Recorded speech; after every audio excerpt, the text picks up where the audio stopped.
Começamos mais um programa Cultura Livre e hoje a gente recebe aqui Jade Rainho. Ela que é poetisa, cineasta, documentarista, um dos nomes aí no cinema brasileiro, um novo nome no cinema brasileiro. Ela passa a compor o selo Elas, da distribuidora de filmes Elo Studios, e está aí para contar para a gente um pouquinho dos seus filmes, do que ela tem produzido. Boa noite, Jade. Seja bem-vinda novamente aqui no Cultura Livre. Boa noite, querida. É uma alegria estar aqui com você hoje. A gente que fica feliz de poder estar aqui, de contar um pouquinho da sua história, de falar dos filmes que você tem produzido, os documentários, e essa poesia, né, que você, essa alma sua de poeta que você traz aí para o cinema, para os documentários. A gente vê isso, é algo que é muito nítido, né? A alma mesmo de uma poeta, de quem faz a poesia no cinema também. Sim, eu acho que é algo que é inerente mesmo. Foi a primeira linguagem, a primeira arte que eu expressei. Então, até os títulos dos filmes, né, eles carregam uma poesia. E, enfim, eu vejo isso mesmo, essa poesia humana dos encontros, né, e de poder escutar histórias e ajudar a contar essas histórias, né. Exatamente. A gente já começa com o seu primeiro filme, né, que é Flor Brilhante e as Cicatrizes da Pedra. Olha que profundo, né, esse nome. Olha que coisa linda, né? Ele circulou por 21 países, mais de 60 festivais. Foi traduzido para 6 línguas. Então é um trabalho muito forte, muito potente. Conta um pouquinho para o público que ainda não conhece esse trabalho, como é que foi fazê-lo e ele está disponível aí para as pessoas assistirem. Conta para a gente. Então, Flor Brilhante, a Cicatriz da Pedra, né? Não sei o que as pessoas imaginam quando elas escutam.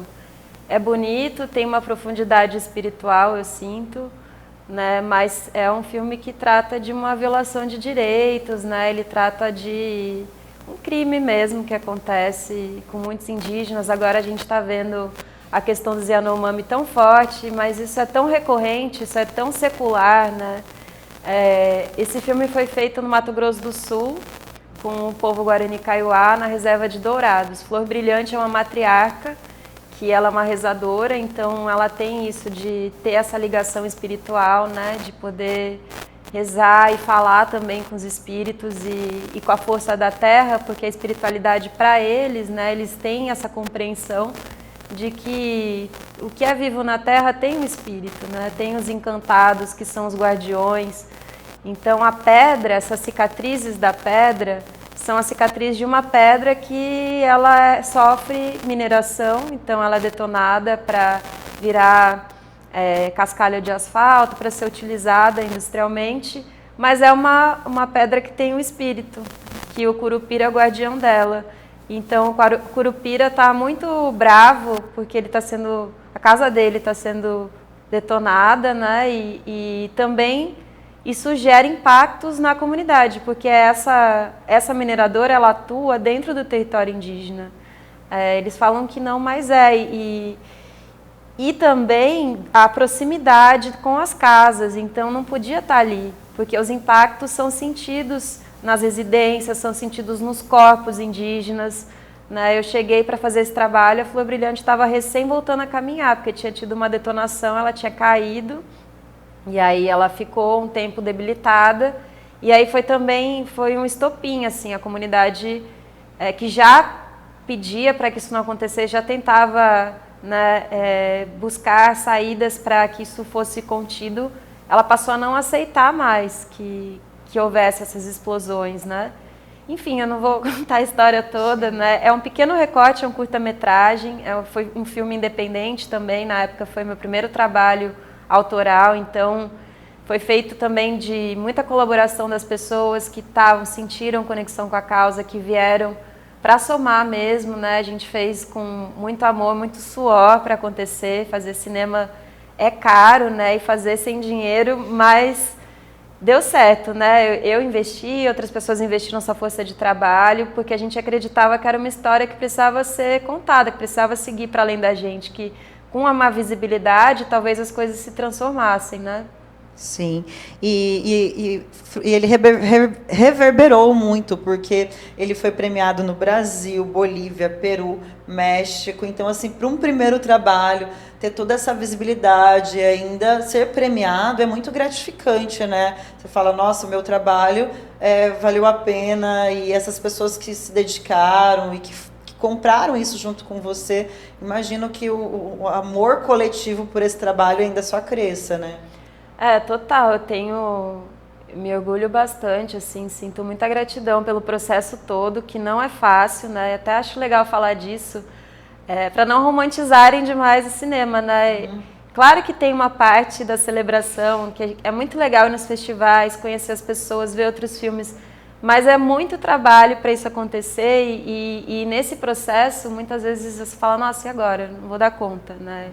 Num filme independente. Mas o compromisso que eu tinha de, eles confiaram a vida deles a mim, a história deles, eu preciso ir até o fim. Então, todos os desafios que apareciam, a força de vontade, né, a perseverança de acreditar que não tem um propósito maior, esse filme, ele tem uma razão de existir para além de mim e das minhas vontades também.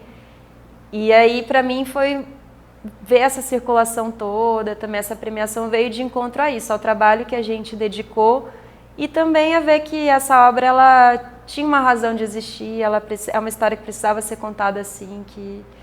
Então é isso, né? Também tem todo um trabalho que eu fui aprendendo, na época eu fui fazendo tudo muito intuitivamente, né? Mas a distribuição, eu sabia que para um filme... Para uma questão indígena, na época, que esse filme já faz o quê? Já tem quase 10 anos, né? Para ser olhado, para ser transformado, vinha muito essas questões de pressão externa. Então, eu queria muito que ele circulasse fora, para quem sabe, sendo visto fora, algo se transformasse aqui, né? E então, logo eu busquei que ele fosse traduzido para outras línguas e comecei a fazer esses contatos para essa distribuição. E depois de um tempo ele começou a andar sozinho mesmo, receber convites, né? Foi uma jornada que me ensinou muito. E a gente tem aí o trailer na produção para passar, para o público ficar com aquele gostinho de quero assistir. Depois você conta para a gente onde ele está disponível para a galera conseguir assistir ele.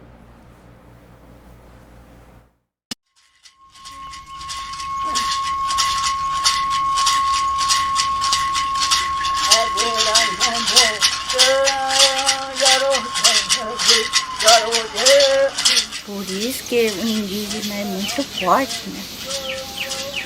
Muito forte. O indígena, ele pode levar susto, daqui a pouco ele volta de novo. E depois o indígena parece que cria coragem. Cria coragem, bastante. Parece que não tem medo. Ô Rodrigo, saindo lá, ela vai aqui dentro. Mas como que funciona? Dá essas sirenes e aí que horas que vai explodir? Daqui uns de 5 a 10 minutos. O corpo do indígena não tem preço. Não tem Não preço. tem preço.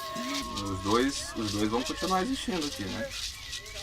O pedreiro não vai sair daí, os indígenas não vão sair daqui. Caso, só se tivesse alguma situação que fosse insuportável, né? O nome indígena é Cunhapoterendê, flor brilhante, igualzinho que eu tenho até o pedrazinha que meu avô deixou ali pra mim. Ele brilha. Um dia, se eu não tiver mais aqui em cima da terra, tem outro que vai ficar no meu lugar. E é outro. Aquele lá é mais forte. Flor Brilhante, As Cicatrizes da Pedra, seu primeiro documentário, que já tem algum tempo, mas ainda tão atual, com as mesmas, igual você falou, né? A gente tem o povo Yanomami aí que veio à tona agora essa catástrofe, né? Morreram mais de 570 crianças de fome, né? É muito triste esse cenário. E fora tantos outros cenários que você, como documentarista, que vai até os lugares e conhece, vê, né, e passa, e às vezes não vem para a mídia, né? A gente ficou aí, tantas crianças morrendo, e a gente não era noticiado, não era notícia, né? Então, acho que é um trabalho assim, importantíssimo, né, Jade, que precisa ter ainda mais pessoas ainda fazendo e dando visibilidade a isso, para ver se a gente é capaz de mudar, né? São nossos irmãos, a gente é filho da mesma terra, né? E é um trabalho muito potente mesmo. Gratidão. Eu penso que a gente tem que caminhar mesmo para uma transformação de consciência, de olhar, né, sobre essa diversidade do que é ser humanidade. São povos únicos, com culturas únicas, que têm saberes preciosos e a gente acaba dizimando eles. É isso que tem acontecido. A gente olha para os Yanomami e pensa nos campos de concentração. Realmente é comparável. É um projeto de poder, é um projeto de extermínio, né? Essas pessoas foram submetidas à negligência. E quando você vai para muitas reservas, você vê a mesma coisa também, porque essas pessoas, as reservas, muitas se formaram assim. As pessoas foram tiradas de suas terras muitas vezes foram vendidas, e aí elas foram realocadas num território. Às vezes também, como lá no caso da reserva de Dourados, eles colocaram os Kaiowá para morar junto com os Terena. Historicamente, eles não tinham nenhum tipo de... não eram povos que se davam, né? Então já colocam num ambiente hostil de rivalidade, né? Claro, hoje as coisas já se transformaram, mas mesmo assim, e levaram para um território que não tinham rios naturais, não tinha condição de viver com a plenitude que eles viviam antes. Então você vê claramente que ainda é uma aldeia que está a 3 quilômetros da cidade, né? Essa reserva. Então o objetivo disso é uma inclusão forçada na nossa sociedade. Não diz respeito, não é sobre respeitar a vida e preservar a vida. Então a gente tem uma dívida muito grande com esses povos e é uma alegria imensa ver que agora a gente tem um Ministério Indígena, a gente tem uma FUNAI governada por uma mulher indígena. Eles têm que determinar mesmo os caminhos, né, da vida deles enfim, eu não vejo o nosso país também como... a gente tem muitas nações aqui, né? É um estado plurinacional, apesar de não se reconhecer. Então eu me coloco a serviço no sentido de saber disso e falar... O mínimo que eu posso fazer é trazer alguma visibilidade e tentar fazer com que as pessoas se conectem com essas pessoas, né? Porque eu não acredito no combate, né, na guerra, na mudança pela separação, não é uma questão só de achar um inimigo, a gente precisa se reconhecer no outro, reconhecer essa humanidade compartilhada, e isso desfazer os preconceitos, isso desfazer as ignorâncias para que a gente possa ter um território onde todos vivam em paz. O Brasil é maravilhoso, é imenso, né? É uma riqueza sem fim, essa pluralidade, né, de culturas, de saberes. A gente tem muito a aprender com os povos indígenas, essa consciência da terra, do que é a terra, né? A terra não está aí para servir a gente, ela não é só um depósito onde a gente pode retirar infinitamente recursos. Ela é um organismo vivo, a gente faz parte da terra. Então, assim, a minha busca de direcionar meu trabalho para esses temas é para ajudar nesse processo mesmo de transformação, de escuta, minimamente tentar plantar essas sementes de futuro, né, de vida, de respeito, de direitos. É lindo você falar isso nessa tentativa de conexão, né, com o outro, sabe? De te ver de igual para igual mesmo, né? As pessoas têm essa coisa de se sentir superior ao outro, né? E a gente não é superior a nada, a ninguém, né? E aí você traz também o filme Hermanos, Aqui Estamos, né? E que é isso, né? A brasilidade, os nossos irmãos aqui, fronteiras, Bolívia, Peru e tantos outros, né, que somos. E aí você traz esse filme, conta pra gente como é que foi pensar nesses irmãos mesmo e dar voz para eles, né? Esse filme foi realizado aqui em Cuiabá. Quando eu voltei a residir em Cuiabá, foi junto com essa crise na Venezuela, né? Então eu vi as pessoas nas ruas com as placas pedindo ajuda, pedindo trabalho, pedindo alguma doação. E eu sentia uma invisibilidade muito grande, eu não via o poder público e nem a sociedade fazendo nada para integrar essas pessoas, nada a nível, né? Elas estavam ali, elas continuam ali. Se você for, já fiz esse filme aqui há 2 anos, foi filmado em 2021, a realidade é a mesma ainda, as pessoas ainda estão procurando se reintegrar, porque o país delas passou por uma grande crise, um colapso econômico, inflação altíssima. Então, assim, só para você ter uma ideia, isso aparece no filme, né? Um salário mínimo, na época que eu fiz o filme, ele equivalia a $2. Com $2, naquela época, você conseguia comprar 1 quilo de arroz. Então, uma pessoa trabalhar o mês inteiro para conseguir comprar 1 quilo de arroz e alimentar uma família. Então, essas pessoas vieram para cá fugidas, refugiadas também, né? A gente olhando tanto para a Síria, olhando para fora, né? A Ucrânia agora, mas isso é o que está acontecendo aqui. São os nossos irmãos aqui que estão atravessando, muito caso de mulheres, né? Que atravessam a fronteira, a selva. Na época a fronteira estava fechada, então elas atravessavam a floresta com um coiote, com criança, para tentar dar um futuro para os seus filhos não morrerem de fome, para poderem ter uma educação. E aí essas pessoas chegam aqui e aí, por falta de informação também, eu já escutava muitas pessoas falando: ai, vagabundos, não querem trabalhar, estão aí pedindo esmola. Como é que você vem para um país que você não tem documento, você não fala a língua, você não conhece ninguém, a única oportunidade que você tem é pedir ajuda, né? Um pouco de ajuda. Então, assim, não justificando, eu sei que existe de tudo, mas é um olhar para isso, para essa integração também, e para a gente poder escutar essas mulheres.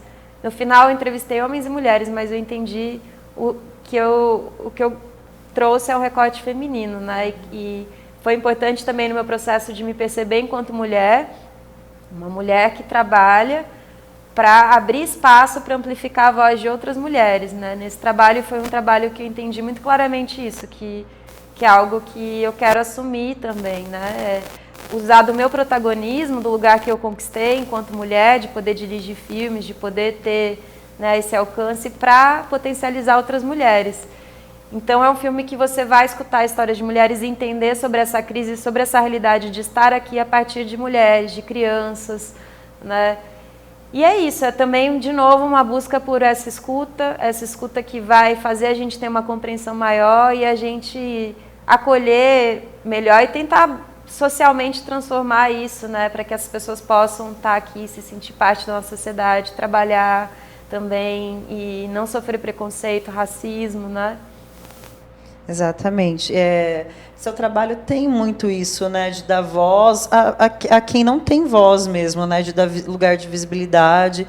E a gente tem um pedacinho do trailer do Hermanos, Aqui Estamos, para o público ver como que é essa pegada da Jade com o documentário, com o cinema.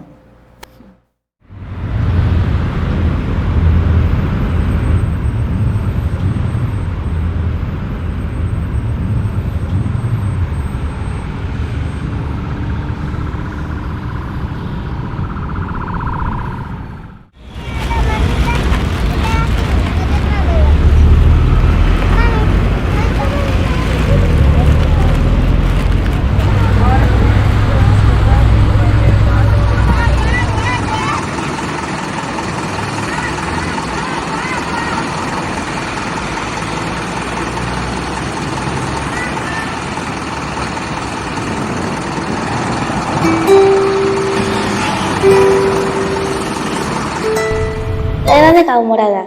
Só que já faz 3 anos, mais ou menos, a gente não conseguia comida, não conseguia material para a escola, então ficava sempre em dúvida, eu comprava comida ou material para a escola. Então a gente deixou de estudar para comprar comida. Até vezes mais caro o caderno que a carne. Yo no extraño mi país. Yo no extraño Venezuela. Yo no extraño una Venezuela pobre, una Venezuela arruinada, una Venezuela de hambre, de pobreza, de miseria, de dolor, de enfermedad, de angustia. No, yo no extraño esa Venezuela. Esa Venezuela yo no quiero.